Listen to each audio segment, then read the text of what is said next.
Hello everyone, in this video I want to tell you about my current opinion regarding how reality works, what its meaning, its purpose, why we are here, where we are going, where we come from. Well, my opinion is based on several books, mostly, as well as my personal experience. One of them is A Course in Mastering Alchemy by himself and Roxane Burnett. Another one is Magenta Pixie, The Infinite Helix and the Emerald Flame.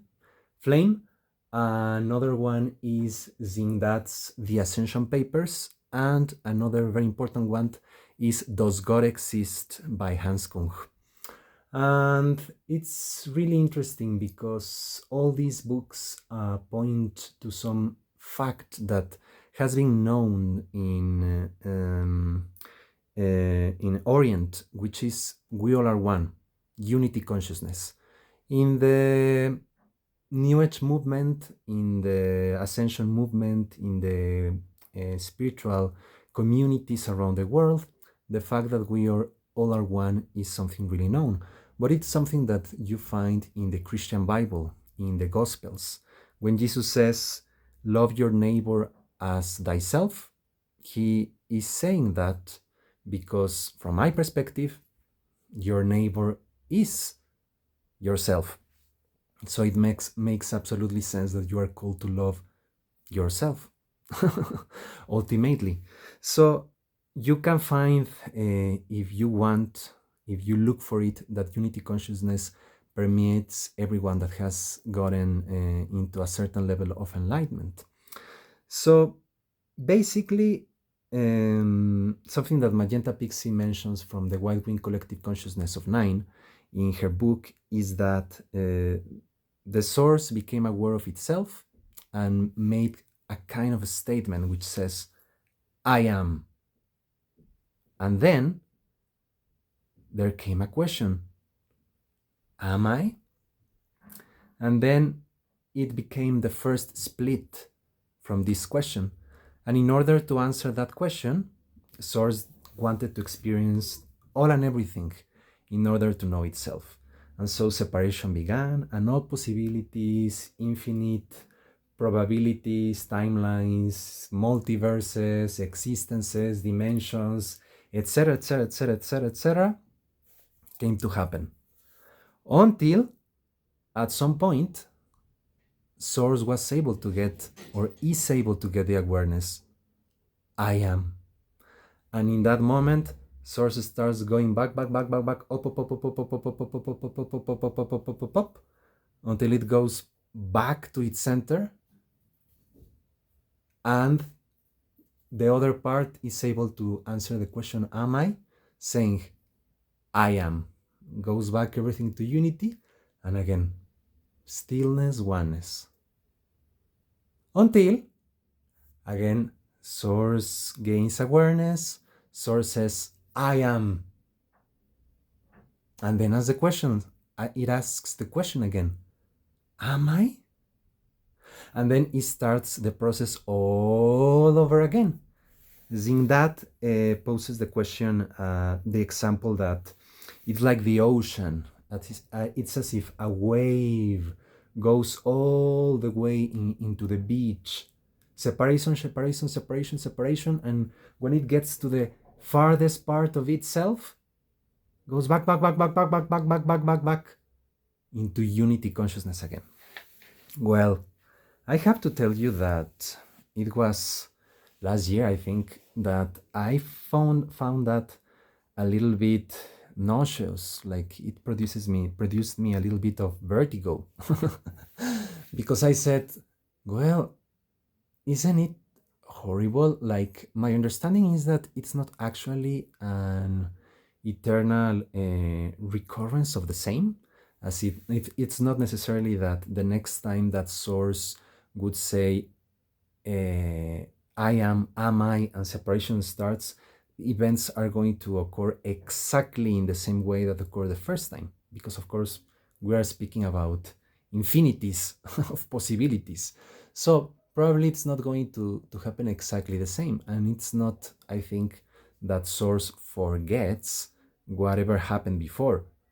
But what does happen is that source loses itself, forgets who it is, goes into the farthest edges of separation in a new combination, and then finally goes back. And of course, that's where we are, right? We are in what many people, many teachers, spiritual teachers call the third dimension. And here's where duality is, good and evil, light and darkness, masculine and feminine, etc., etc., etc., etc., etc. In the higher dimensions, there's no such separation. There's only oneness. But here we have extreme levels of separation. I have often compared it to the first Toy Story movie, a jewel. You know, when the toys fall and they go in with a with a bad owner of them that tortures them. I think that pretty much that's what has happened. That's what has happened in this planet and in many other places which are in the third dimension. And of course, we are simply now in the process of going back to where we were before we fall. From the higher perspective, we all are one. We all are one, everything is unity consciousness. It's something that Hans Küng in his book Does God Exist talked specifically in his chapter on Hegel, the philosopher. It's a masterful chapter. Hans Küng was a Swiss Catholic theologian, an awesome person, an absolute erudite, cosmopolitan person. He was invited, and he was with the US President John F. Kennedy in the Oval Room at the White House. For example, he engaged with Kofi Annan, President of the United Nations. He was a very, very, very important person. He was even invited by the then Pope Benedict XVI, when he had already been elected as a pope, for a 4-hour conversation at his house, at Pope Benedict XVI house. They have a friendly conversation in which they avoided the hot topics, but it was a friendly conversation of people that met at university, both as professors. Pope Francis I answered by hand to Hans Küng, to a letter that Hans Küng sent him, as well as one of his books that, by the way, were published as his complete works were published by Catholic Herder in Germany in 24 volumes. He was a brilliant man that made a lot for Catholicism, a lot for Christianity, a lot for the understanding between religions. He published a trilogy in the current religious situation of our time, specifically focused on the Semitic religions, Judaism, Christianity, and Islam. Fascinating. He wrote a book about Oriental religions. Of course, he didn't just have the time to be able to engage them much more profoundly, but he founded Project Guelethos of Global Ethics, and you can find the webpage in Guelethos, I think .org, and he published books on his Global Ethics project, which some of them have been translated into English. So it's something really, really, really interesting, because Hans Küng said in his book, in Does God Exist, after Hegel, philosophy and theology cannot conceive God the same way that it did in the past, which was based on Aristotle's view of reality. But Hegel said God is transcendence in immanence and immanence in transcendence. And the way Hans Küng explains Hegel's thought is that there's no world without God, and there's no God without world. So in a way, God is in the world, and the world is in God. There is no separation. So Hans Küng did not have a pantheistic view, you know, but it was in a way something that you could mention as panentheistic. The world is in God and God is in the world. So there's oneness, there's no separation. In fact, another book that I'm going to mention is the Book of Urantia, which was channeled from different kind of celestial angelic orders and beings in the United States and published in the 50s there and translated into many languages. There is no religion associated to Urantia. There are some groups that reunite together to discuss the book, but that's it. No religion, no structure, no leader, no something else. It validates Jesus Christ's message in many ways, but expands what his life was, what his role actually is in the planet, etc., etc., etc., etc. I have found it really interesting. I have not read it yet in its entirety, but something it says is that God put spark, a part of itself within every human. And in fact, that is something that makes also sense with what Robert Monroe experienced in some of his out-of-body experiences and published in his trilogy of books. Robert A. Monroe mentions that at some point, one being that was waiting for his friend that was inside planet Earth, because, and tells the story, we were kind of in some cruise somewhere in existence, and they said, oh, and here it is planet Earth, and whomever wants to join a trip on planet Earth can come. And his friend decided to go all the way into planet Earth, and he was kind of waiting for his friend to get out. The thing is that at some point, this being that is speaking with Robert Monroe, that it's waiting for his friend, sends him the information about what they told them when they were going to come to planet Earth, and what it was shown to Robert Monroe is that they said, somewhere, lush is really, really, really, really valued, was really, really, really valued. And they simply collected it. But at some point, someone somewhere said, what if instead we just collect it, which it also had low quality, we kind of farm it? And they said, and he made an experiment, and he created a garden in order to farm what they were calling lush. And so he created a garden, and it worked. He was able to produce a lot much more of lush. And then he left the garden, and he was just doing what he was doing. But at some point, he decided to go back and check what was going on in the garden, and he saw that among all the lush production, there was some lush that was actually high quality. And he said, what is this? Why is there high quality lush here? And he traced it all the way in planet Earth, and he found a single human being that was experiencing profound levels of loneliness. And in that moment, he realized, oh, so when human beings experience loneliness, they produce higher quality lush.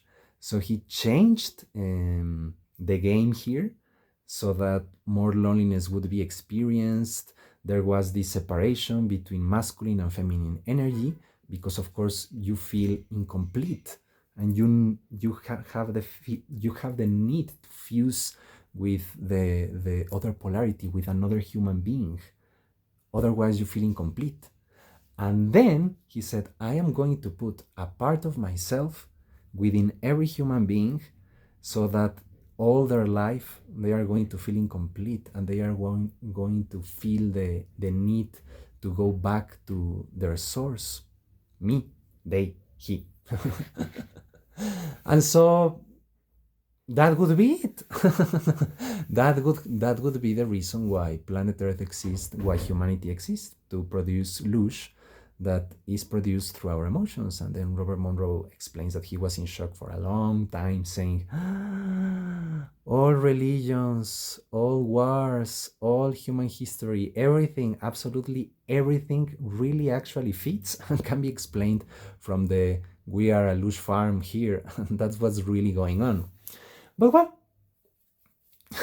curiously, that was in after they and after Robert Monroe was shown this, the other guy asked them, and Robert, where does here fits what you were saying, that you are there in planet Earth because it's a school, that you are there to learn things spiritually and to evolve? Robert Monroe was just in shock for a really long period of time. The thing is that I do believe that that other thing does go on, because actually Robert Monroe explained that he was able to see sometimes what he called last timers, souls that had come into the human experience on planet Earth many times, and that had reached the point that they were going to have their last incarnation as human beings. And he said that when the soul was going to have their last experience, they had an incredible spark of energy. There was a special, unique kind of light about them, and he was able to realize they are changed. The Earth experience, the human experience on planet Earth, changed them for the better. So whatever they are going next, going back home, whatever that is, etc., etc., etc., it's something that they gain something extremely valuable, extremely precious. And and so maybe we are just farm of lush, but at the same time it is an amazing experience and an amazing opportunity. So going back to the Urantia book, in the Urantia book, it's also said that God put a piece of itself within every one of us. So there's a part of God inside everyone, every human being. And it also says that there are many habited worlds by, intelligent beings of different kinds, and that in fact we live in a multiverse, that there are seven super universes with a lot of local universes, a lot of inhabited planets, etc., etc., etc., etc., and that we ascending beings are precisely in our way of perfecting ourselves and going up different ladders, going through different kind of spheres of experience and of learning, and progressively we are perfecting our souls until we are able to be in the Isle of Paradise, to be with the Trinity, and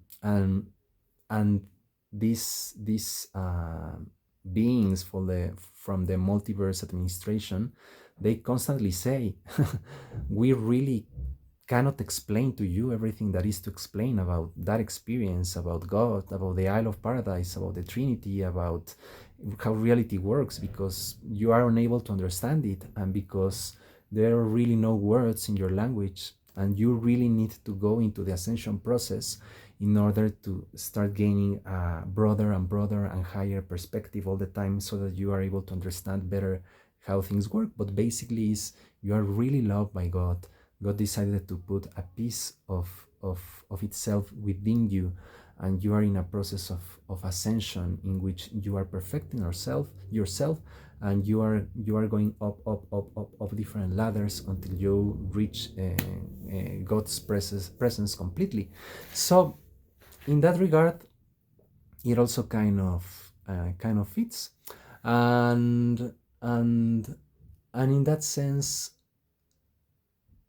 as I was saying, I also think that this whole Urantia thing, it's kind of part of, let's say, one circle, that you could call it one concentric circle. We are here in this game, this reality, however we want to call it, with this God, I'm going to say.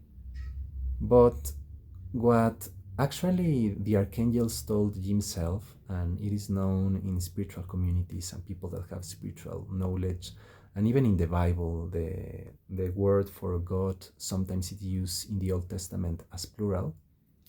Well, our God, it's a God. Like there was creator, the archangels told himself, and creator decided to create creator gods with little g, because creator wanted to know itself fully in the places that he didn't know itself. And the instruction was go and create. And the creator gods went and created.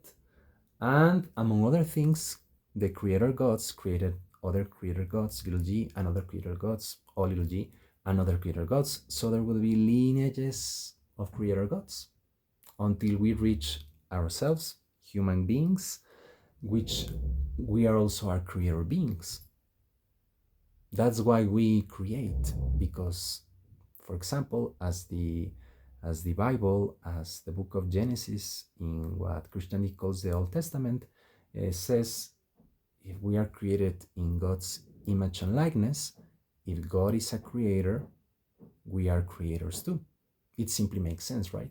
So we reach this point, and a lot of things were created, but we would be in this specific reality really far from the source, from what we could call prime creator, and we are in the process of knowing ourselves and going back into the consciousness of ourselves. But from this perspective that the White Wing collective consciousness of nine explained to Magenta about this, my personal perspective and awareness is that indeed it has happened, as they explain it, many times. But my feeling was, okay, so source is one, there's stillness, then it becomes aware of itself, then wants to experience all and everything, then expands itself all the way into separation, loses itself completely, forgets who it is, forgets everything, suffers terribly and horribly, because that's something inherent in that degree of separation. And then, remembers that source is itself, that source is source, and starts coming back into the ocean.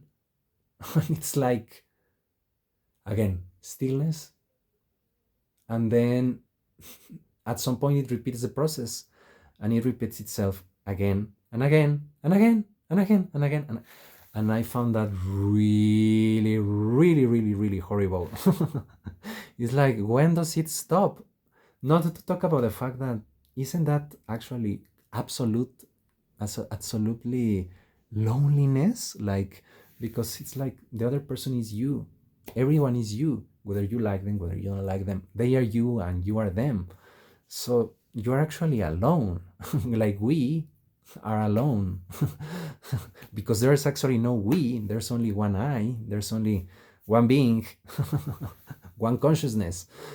Isn't that really horrible? Isn't that really lonely, that that's it and it's going to happen forever and ever and ever? So it's like, then just enjoy the moment, because that's the only meaning, because in fact for the source everything is perfect, everything is good, because actually good and evil only exist at this degree of separation, right? Judgment only exists at this degree. Like maybe our God does have a clear opinion of justice and what good and evil is, but for the source itself, it's a learning experiencing that was necessary, or that is revealing to the source what it is not, so that it can remember what it is. So is evil really evil? I don't think that for source it is, because everything evil is part of source, even if it's an illusion, such as just as light and goodness. At this degree, and with our God, there may be rules and judgment, etc. But ultimately, for the source, Everything is one, everything is part of the source. So I don't know, it's like, it's a lot of suffering. I don't know about you, but I think that the human experience on planet Earth, it it entails a lot of suffering.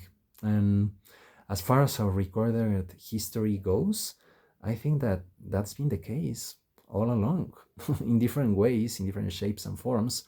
But it's a lot of suffering. It's just a lot of suffering. And yes, when finally you overcome trials and tribulations, etc., you can think, well, it was worth it. I was able to learn something about myself. I was able to become a better person out of experience. But it's like, do I really want to go again through this over and over and over again? No. And then an awareness came to me, and I said, there must be something outside this source. Maybe there are another source, just like us. Maybe there are many sources, just like sources, just like at the end of the Men in Black movie, where the universe was a tiny ball, and some big extraterrestrials were playing with these balls that for us were our universe. Like, no, there must be something out. And I do believe, and that's my personal belief, that there is something outside of us. There is something outside of source, that we decided to enter this kind of source reality experiences as source that we are, in order to, I don't know, gain self-knowledge. We wanted to experience what getting to know ourselves really was. So we come here, we become aware of ourselves, we question it, we want to know ourselves fully, want to experience on everything, and we can go through the experience over and over and over and over and over and over and over and over and over and over again. But I believe that it's outside. There's an outside. That's my personal belief. Someone could say, oh, poor you. You are just projecting your human needs for company and solace and caring and love. And no, this is what reality is. There's nothing outside. This is all. This is everything. Because there cannot be outside if it's the everything. But I don't agree with that perspective. My current personal perspective is that there is an outside of us. There is an outside of source. There is something else. That there is a kind of what I'm going to call, and that is completely human centric. That's completely human centric. That there is a father of us outside. Of course, that concept wouldn't really even make sense at that level of things, because even Robert Monroe at some point experienced that in this place from where this someone came and put this first garden, and then of course other someones created other gardens, because this garden actually worked as lush production farm. He said, in one of the experiences, in one of the things that were revealed to him, that were transmitted to him, he saw beings that at some point were like, he was sharing about his experiences to rays of light. So we go up and we fuse with one another and we become a ray of light. And then you find that there are many rays of light, and then you go, and you fuse yourself with another ray of light, and you become a greater ray. And there's only rays of light, because of course physicality, as Archangel Metatron explained to himself, and is mentioned in the online course Mastering Alchemy, that you can find at masteringalchemy.com. Metatron said physicality is just a tiny drop in the vast oceans of the all that is, in the vast oceans of creation. So for us, physicality is everything, because of course physicality is also the etheric, astral, fourth dimension, etc. Because even though they are not as dense as matter, there's still some density. So it's still physicality. So for us, everything is physical. It's physicality. However, actually, most of reality is not physical at all. So when you are rays of light, when you are rays of light fusing with one another and going back to great rays of light, I mean, what the source is. The source does have consciousness, it is conscious, our consciousness is part of that consciousness. It cannot be separated from that consciousness. Actually, we can go through the experience that we are separated from it, but actually we are that. There's only oneness, there is no separation at all. So it's like, what are we going to think? So I think that it's kind of really naive, really human to think that whatever it's outside that gave origin to us could be called a father. But it's a way to explain it. It's a way to explain it. And even the Bible and even the book of Urantia does validate that we call God Father. Of course, I do believe that we can also call, personally, I believe that we can also call God Mother. That, of course, the source, for the source, there is no separation. So, Father, Mother, God, in a way, right? Like of course, Azim said, explaining his communications with Yeshua, Jesus, the reason why Jesus called Father God and not Mother was because at the time that's the only way that the people of the time could understand it. But I do believe that God also includes that. At least the Father Mother of our God. So I think that there's something outside of our source. And I don't know about you guys, but I personally want out. I want to get there. Now, my awareness of that is that we are really, really, really, really, really, really, really, really, really far from the source, meaning our source. We're super far, like beyond our imagination. So the journey, just getting to the source, which is it's part of, after we get there, then we go out.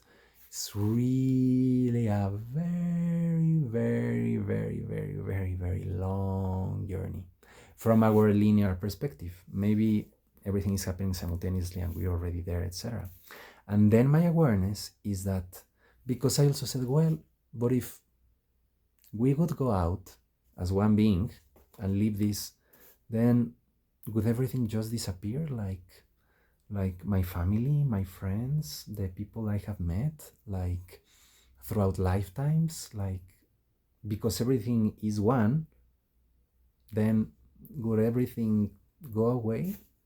There are also nice things. There are also nice experiences, good things in the world, things that you do enjoy. Is everything just going to disappear because it was everything an illusion in the first place? And that made me a little bit sad. But then the awareness came to me that it's like a video game, of course. If we are that powerful to create everything that exists, means that we can do basically everything, right? So the awareness for me was, it's like a video game. We can go out of source, and it's as if we were playing this video game. We got really immersed in it, but then we post it, we save it, we put a power off, but it is saved, and we can go out this source experience with what I'm going to call our Father, and our family, and etc., and other, I'm going to call them beings that are equivalent and similar to us, and whenever we want, we can come back and start the video game where we left. So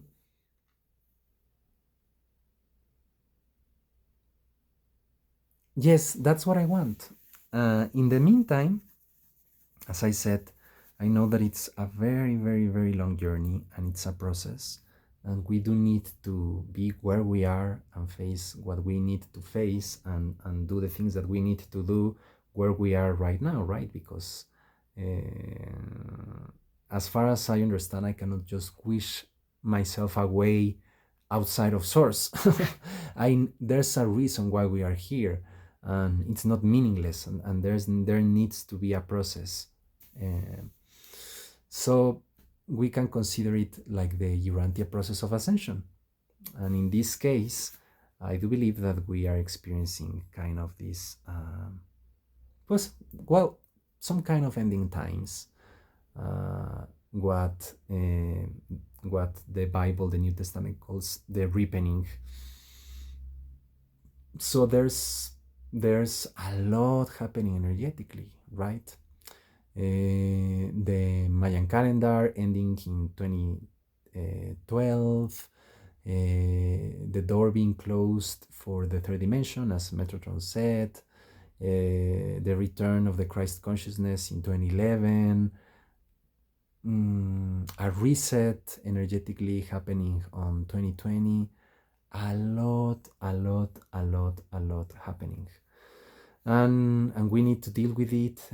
Planet Earth is ascending. It's kind of a routine process. It's something known, normal, but it's quite the ride while we are here, right? Going through the experience. So I think let's make the best of it. It's going to require the best of us to deal with the situation, which is going to last quite some time. I mean, I don't have a date. Oh, this day the Earth has fully ascended into the fifth dimension and multidimension. I don't know if it's going to happen that way, maybe, but I don't think that that date is close. I don't think that it is going to happen in this lifetime, for example. So we need to be patient. We need to make the best with what we have. And let's remember that we are one. Why don't we be all friends? Why don't we all love one another and enjoy the positive experience that are on this planet? Many blessings.